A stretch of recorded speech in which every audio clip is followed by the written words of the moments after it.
Picture this: a world where the quiet hum of predictability is my sanctuary, where every tick of the clock is a comforting pat on the back. That's my world.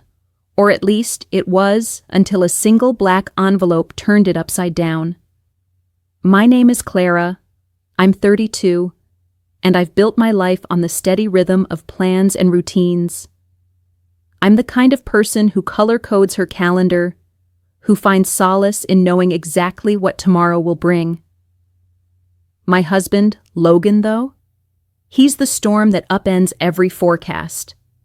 At 34, he's an adrenaline junkie through and through, chasing anything that'll make his pulse race, skydiving over jagged cliffs, racing down mountain trails on a bike that looks like it's held together by sheer willpower, even dragging me through haunted houses where I'm pretty much just a human shield for his laughter. If there's a thrill to be had, Logan's already signed up for it, probably twice. We're opposites in every sense of the word, and yet somehow we fit. I love him, deeply, fiercely. But I'd be lying if I said his chaos doesn't wear on me sometimes. I'm the one who needs a spreadsheet to feel secure, while he's the one who thinks winging it is a life philosophy. Our marriage is a balancing act, a tightrope walk between my need for stability and his hunger for the next big rush.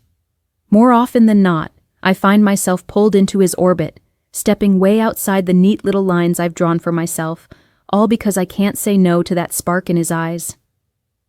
It's exhausting, sure, but it's also what keeps us us. Two puzzle pieces that shouldn't match but somehow do. It was a quiet Thursday evening when the latest curveball came. We were in our cozy living room, the kind of space that feels like a warm hug after a long day. The soft glow of the lamp cast shadows on the walls, and the faint scent of the lavender candle I'd lit earlier lingered in the air. I was curled up on the couch with a book, savoring the stillness, when Logan bounded in like a kid who'd just found a hidden stash of candy. His energy always fills a room before he even speaks, and that night was no exception. He had this mischievous grin plastered across his face, the kind that tells me he's up to something before he even opens his mouth. In his hand was a sleek black envelope, glossy and ominous, like it held secrets I wasn't sure I wanted to know. "Clara, babe, you're not gonna believe this," he said, his voice buzzing with barely contained excitement as he plopped down next to me. He handed me the envelope with a flourish, like he was presenting a winning lottery ticket. My fingers hesitated for a split second before taking it, the smooth surface cool against my skin. I slid it open, and inside was a single ticket, stark white against the dark interior with bold red letters spelling out "The Fear Room." My stomach did a little flip as I read the words, the ticket trembling slightly in my hands. I knew this wasn't just another haunted house or jump scare gimmick. Logan had been talking about this place for weeks, hyping it up as the ultimate test of courage, a once-in-a-lifetime experience. And now, here I was, holding the key to a night I wasn't sure I was ready for. Fast forward to the night of the event, and I'm in the passenger seat of Logan's beat-up old Jeep, the engine rumbling as we head toward the outskirts of town. The city lights fade behind us, replaced by long stretches of empty road and the occasional flicker of a street lamp. Logan's practically vibrating with excitement, his hands drumming on the steering wheel to some invisible beat only he can hear. He's grinning ear to ear, throwing out comments like, "This is gonna be epic, Clara. Just wait."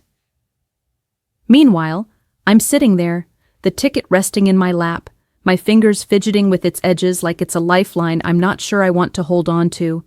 My heart's already racing, and we haven't even gotten there yet.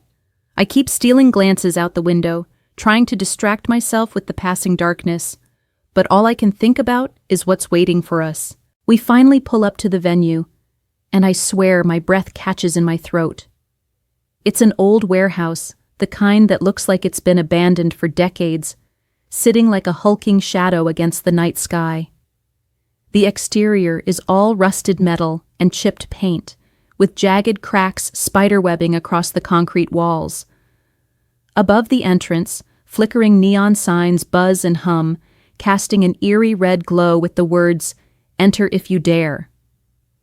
It's not just a sign, it feels like a challenge, one I'm not sure I'm up for. The parking lot is packed with cars, and I can see groups of people milling around, their laughter and excited chatter cutting through the chilly air. They all seem so eager, so ready, while I'm just trying to keep my knees from shaking as I step out of the Jeep.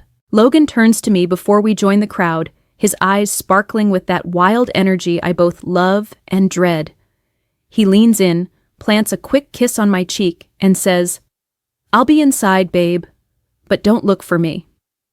You won't know where I am." His words hang in the air, cryptic and unsettling, as he flashes me a wink and disappears into the sea of thrill-seekers heading toward the entrance. I stand there for a moment, frozen, watching his figure blend into the crowd, a knot tightening in my chest. What did he mean by that? Why wouldn't I know where he is? My mind starts spinning with questions, but there's no time to dwell on it. I'm on my own now, clutching that ticket like it's the only thing grounding me. As I step through the creaking doors of the fear room, the air shifts, heavy with the scent of damp metal and something faintly sour, like old fear soaked into the walls. The darkness swallows me whole, and I'm instantly hit with a wave of disorientation as strobe lights flicker erratically, slicing through the black with blinding white bursts. Each flash feels like a punch to my senses, leaving ghostly after-images burned into my vision. My heart's hammering so hard I can feel it in my throat, and the distant sound of chains rattling somewhere deep in the labyrinth sends a shiver racing down my spine. It's not just the noise. It's the way it echoes, like something or someone is dragging them closer, step by agonizing step. I try to steady my breathing, but the air feels thin, and every inhale tastes like panic. I grip my flashlight tighter, its weak beam trembling as I move forward, my sneakers scuffing against the uneven concrete floor. The corridor I'm in is suffocatingly narrow, the walls pressing in so close I can almost feel them brushing my shoulders. Graffiti scrawls across the cracked surfaces in jagged, desperate strokes, the words, "No escape," painted in dripping red letters that look too much like blood. My stomach twists, and I can't tell if it's the atmosphere of this place or my own nerves unraveling. Then, out of nowhere, an icy sensation grazes the back of my neck, like unseen fingers trailing across my skin. I whip around, my flashlight darting wildly, but there's nothing there, just empty darkness and the echo of my own ragged breathing. My mind screams at me to run, to get out. But my feet keep moving forward, pulled by some stupid, stubborn need to prove I can handle this.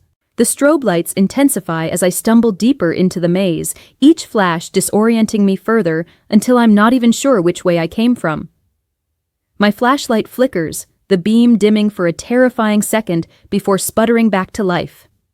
I curse under my breath, smacking it against my palm, willing it to hold on just a little longer. That's when I hear it, a low, guttural sound, like a growl coming from somewhere behind me. My blood runs cold, and I pick up my pace, my shoulders scraping against the rough wall as I turn a corner. The corridor tightens even more, the air growing colder, heavier, like I'm walking into a freezer.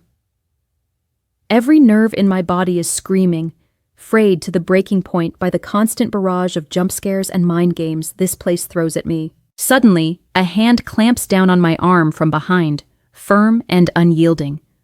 I try to scream, but the sound catches in my throat, strangled by pure terror as I'm yanked backward into a dark alcove. My flashlight drops, clattering to the ground, its beam spinning uselessly across the floor. I'm pinned against the wall, the rough surface digging into my back, and I can't see a thing in the pitch black. My chest heaves as I struggle, but the grip isn't painful, just strong, holding me in place. Then, a voice whispers right against my ear, low and intimate, sending a jolt through me. It's not fear. It's me, The words slither into my mind, and for a moment my panic stumbles into confusion. I don't recognize the voice, not exactly, but there's something about it. Something that tugs at a buried memory I can't quite grasp.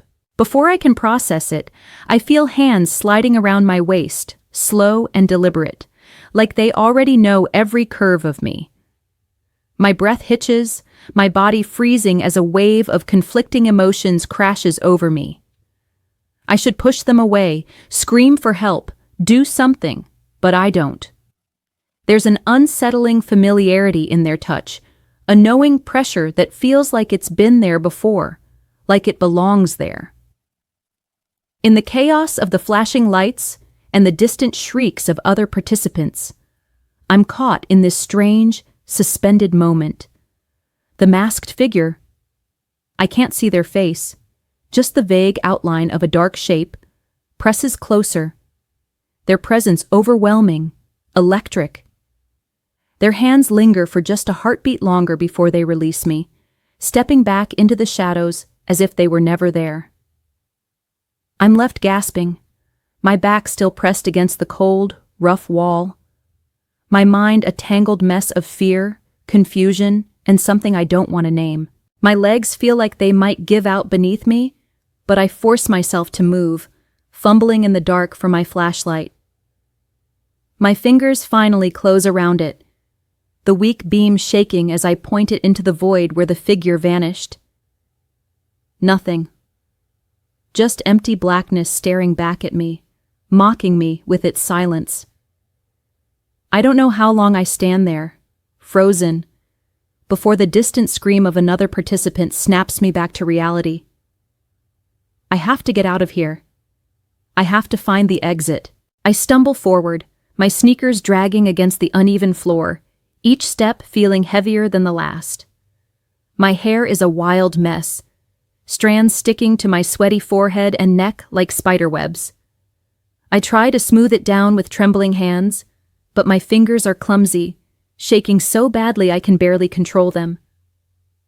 Every breath I take is shallow, ragged, like I'm trying to pull air through a straw. My chest feels tight, constricted by the weight of what just happened, by the memory of those hands on me, burning into my skin like a brand I can't shake off. I can still feel the ghost of their touch, the way it lingered, and it makes my stomach churn with a sick mix of guilt and uncertainty. What have I done?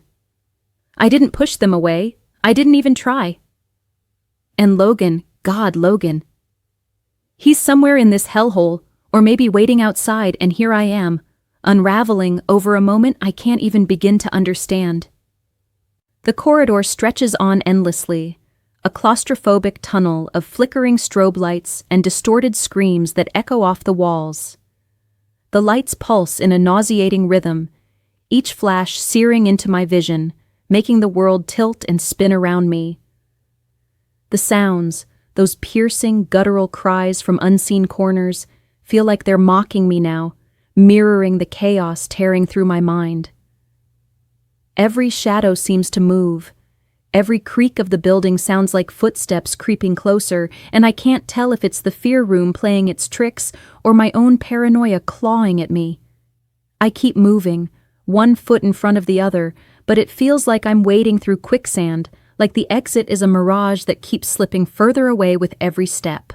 My thoughts spiral, circling back to that masked figure. Who were they? The voice, the touch, it felt so familiar, yet so wrong. Could it have been Logan pulling some twisted prank to mess with me, to test how far he could push me in this place? He'd said I wouldn't know where he was, hadn't he? That cryptic little warning before he disappeared into the crowd. But if it was him, why the mask? Why the secrecy? Or was it someone else entirely, a stranger who somehow knew how to unravel me in a single moment? The uncertainty gnaws at my insides, a relentless ache that I can't ignore. I want to believe it was Logan, because the alternative, someone else touching me like that, knowing me like that, is too much to bear. But deep down, I'm not sure. I'm not sure of anything anymore. I push through a tattered black curtain, the fabric brushing against my face like cold, skeletal fingers, and a faint glow catches my eye ahead. The exit sign.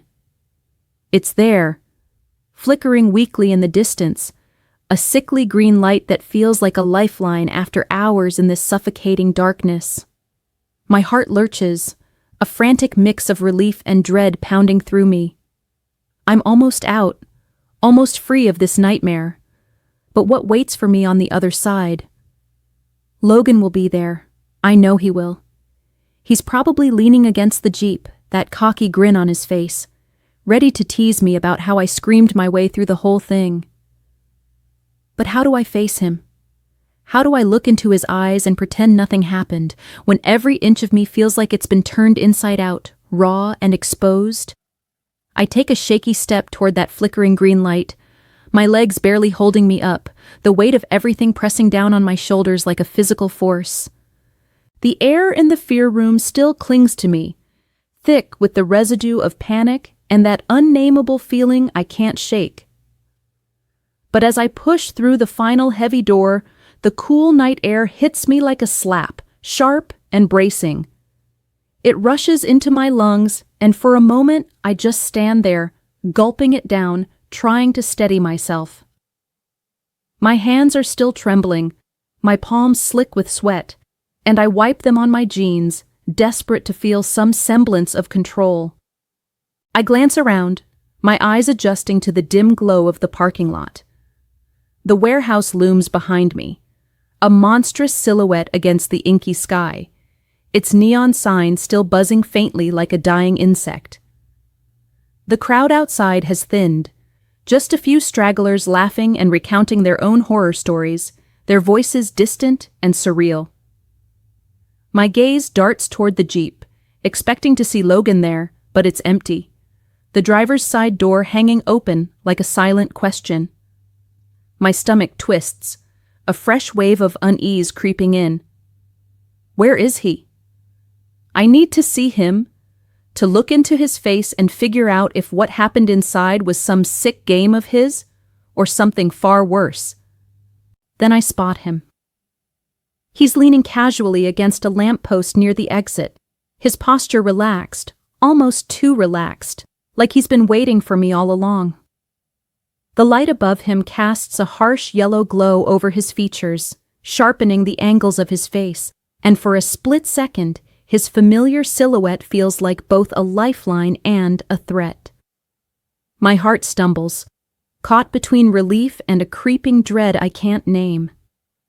As I take a hesitant step closer, his head tilts up and his eyes lock onto mine. A smile spreads across his face, slow and deliberate, the kind of smile that usually makes my chest warm. But tonight, there's something off about it. It's too knowing, too sharp, like he's already read every thought racing through my mind. "Hey, babe," he calls out, his voice light, almost playful, as he pushes off the lamppost and closes the distance between us. I force a weak smile in return, my lips trembling as I mumble something about how intense it was inside. My voice cracks on the last word, betraying me, and I curse myself for not being able to hold it together. Logan's eyes flicker with something I can't quite read. Amusement, maybe, or something darker, as he steps closer, so close I can feel the heat of him, despite the chilly night air. His gaze scans me, slow and deliberate, like he's peeling back every layer I'm trying to hide behind. My stomach drops, a cold sweat prickling at the back of my neck, and I fight the urge to step back, to put space between us. "You okay?" he asks, but there's an edge to his tone, a subtle challenge woven into the concern. I nod, too quickly, my hands fidgeting at my sides as I try to find words that won't come. Before I can say anything, he tilts his head, that smile sharpening into something almost predatory. The mask was new. "But you weren't. I wanted to see how you act when you're scared." The world tilts beneath me, my blood running cold as his words sink in like a blade. My breath catches, sharp and painful, and I stare at him, frozen, unable to process what he's just said. The mask. He was the masked figure. He was the one who grabbed me, who whispered in my ear, who touched me with that unsettling familiarity. He orchestrated the entire encounter, turned my fear into his personal playground, testing me in the most intimate, invasive way possible. My mind reels, replaying every second of that moment in the dark alcove. The hands on my waist, the voice against my ear, the way I didn't push him away. Shame floods me, hot and suffocating, mixing with a raw, jagged anger as I stand there, staring into Logan's eyes, the weight of his confession pressing down on me like a physical force.